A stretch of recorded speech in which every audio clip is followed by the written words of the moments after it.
This is a galaxy-wide transmission of the United Federation of Planets.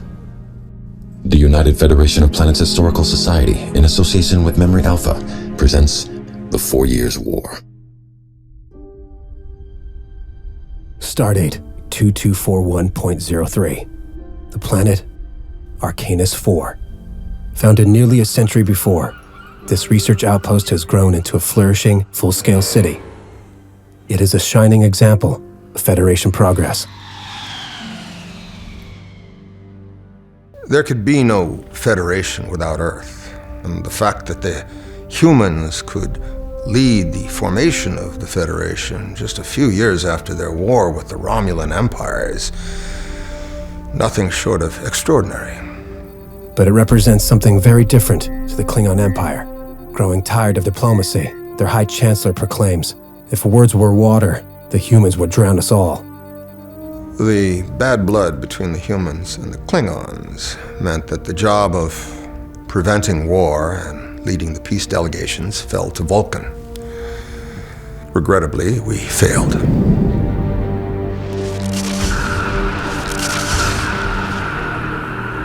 For 12 hours, the Klingon disruptors do not stop.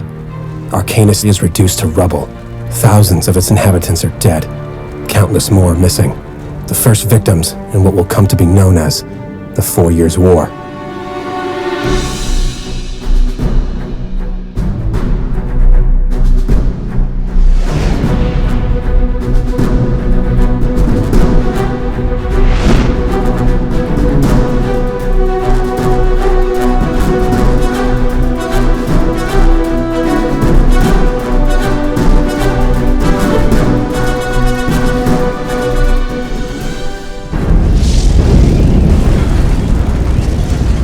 They've been expanding their empire for 200 years before the Federation was formed.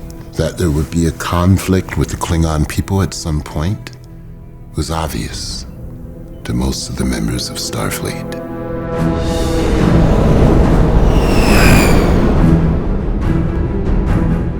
The Klingons were certain that they could merely take anything they wanted. Starfleet's early losses did little to dissuade them of that notion.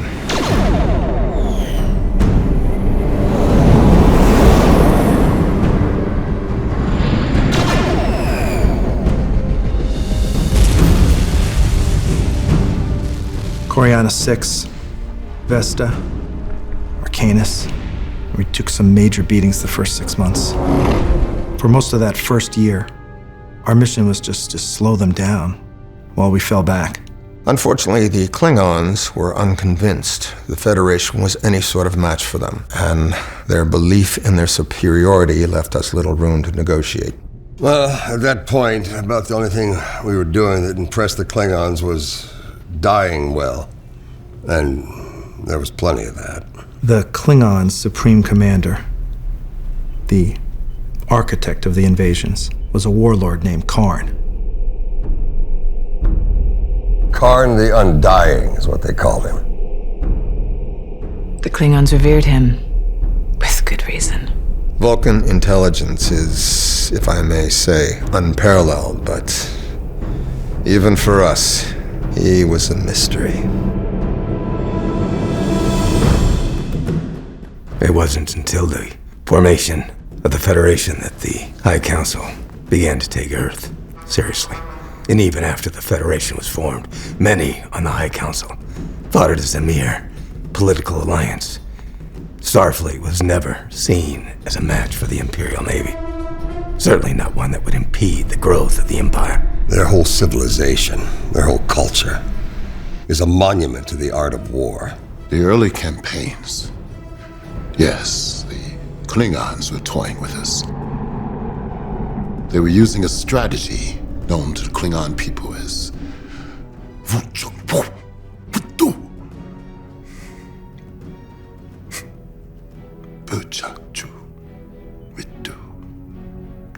which loosely, roughly translates as the strategy of least respect. The epitome of their arrogance occurred occurred during the ambush of Inverness 5.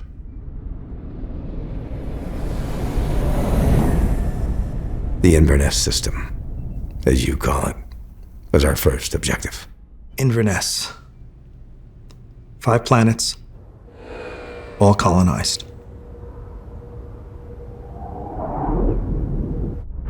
Stardate 2243.3, the highly populated dilithium-rich planets of the Inverness system. For your kind, those planets are merely a source of dilithium. For us, those planets are sacred. Goddamn Inverness 5.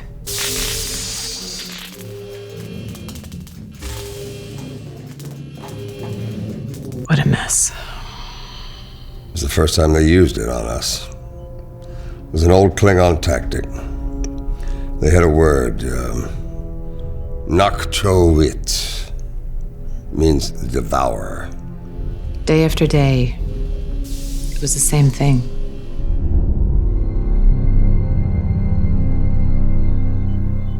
I'd get called in to support some kind of counterattack.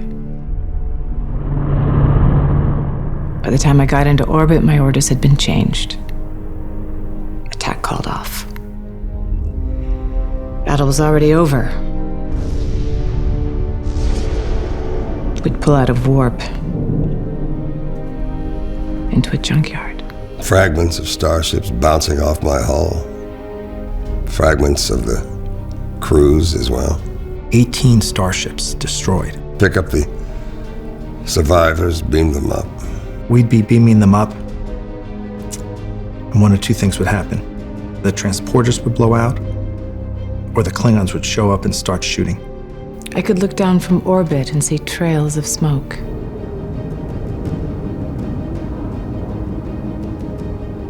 For miles. Well, that was it. Something had to change, or we were done. An Andorian acquaintance once said, "Don't push the pink skins to the thin ice."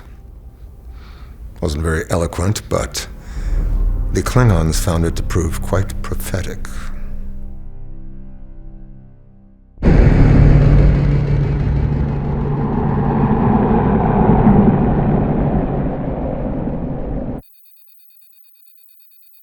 After 2 years of almost constant defeat, the head of Starfleet, Admiral Slater, is forced to step down.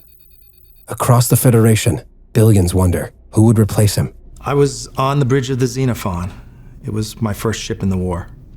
An old Markland-class destroyer. Lieutenant Kane, our comms officer, said that there was a fleet-wide broadcast from Starfleet. I told him to punch it up on the big screen. And that's when we heard it was Ramirez. That name spread like wildfire. You ask anybody where they were when they heard it, and they'll remember. We are facing an enemy that is consumed and committed to our total destruction. His first speech to the Federation Council was incredible. An enemy that demands to be fought, and we will fight. There were 40,000 people in Archer Arena.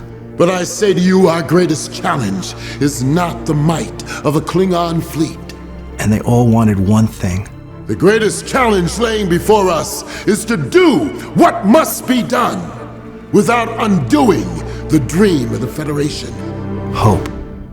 For myself, I have but one fear: destroying the dream of the Federation. Compared to such a loss, I do not fear the Klingon Empire! It was a good speech. Until I heard Admiral Ramirez speak. I had not foreseen the possibility of a peace between the Federation and the Klingons, nor had I foreseen the possibility that the Federation might win. The battle cry of Admiral Ramirez sweeps across the Federation. The first goal was to create a class of ship that could spring Starfleet back into action, back into battle. We had to leapfrog Klingon technology. It was called the Ares class. It was exactly what we needed. We had over a dozen dozen member worlds working on it. It was the first pure warship that Starfleet had ever built. As for Vulcans, though we limited our contribution to propulsion, environmental, and defensive technologies, there were many who wanted us to end our participation in the war altogether. A Vulcan's gonna do what a Vulcan's gonna do.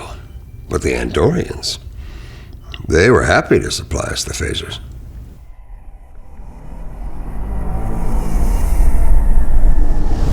Stardate 2244.1, near the planet Cygnus 3. There will always be detractors who think you're taking the initiative too soon, that you're rushing the offensive. I disagreed. The leadership of Admiral Ramirez is a welcome change, but his grand plan has yet to be tested in battle. We had the ships, and we had a core of battle-tested commanders. It was time to take the initiative. Well, that was Ramirez's first roll of the dice, and they landed exactly the way we wanted them to, the way we needed them to. The code name was Operation Pegasus.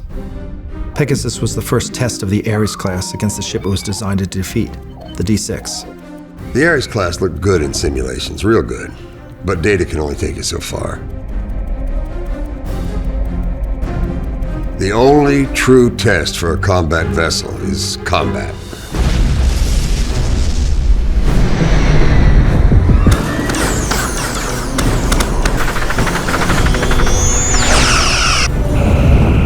The new Federation ships were unexpected.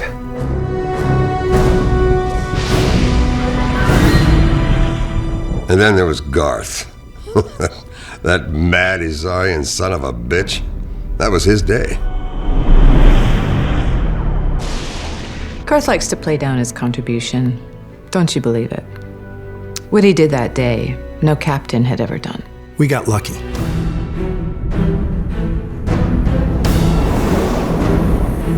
It was Sonya's maneuver that gave me the opening. Sonya pulled a feint to starboard.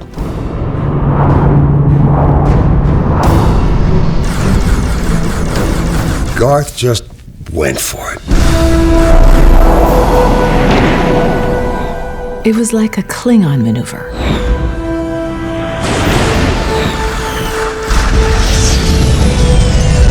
It was a new ship. They said she was tough. I want to see what she could take. After the Battle of Cygnus 3, our ship captain started giving the Federation its due as a worthy adversary. And for the first time, we took notice of Garth of Izar. It was a Klingon that gave me that name. I guess there are a lot worse things that a Klingon could call you. Yeah, sure, I'll tell you. They called me Queen Bitch Whore of the Federation. The Ares class had withstood its first trial by fire and passed through the gauntlet victorious. The Ares had proven itself, and it continued to prove itself. It was bigger, faster, more agile, drip drop. And it was better armed than anything we'd had before. We had lost the advantage.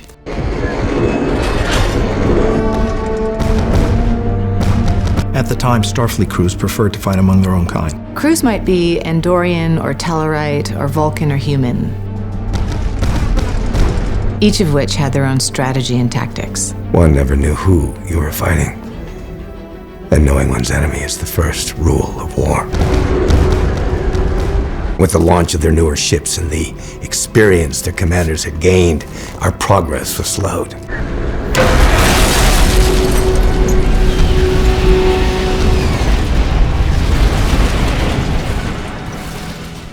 It was frustrating to fight Starfleet. Confident in their Ares cruisers, this brash corps of captains took back 3 systems in 30 days. But the war was not over yet. Stardate 2244.9, Starfleet's next-generation heavy cruiser, is behind schedule. Admiral Ramirez himself arrives to deal with the problem when he receives a coded transmission from Starfleet intelligence. The Klingons were building something. Something big. We heard these rumors about the D7. We'd proven we could take on the Klingons. But the D7 changed all that. D7 would break the back of Starfleet. We had 3 shipyards across the Klingon Empire built there. If the Klingon High Council had listened to Karn, If the High Council had listened to me, they would have had D7s at Cygnus 3, the D7 would have been ready for battle. and all our new Ares-class ships would have been cut to pieces. And we would have defeated the Federation.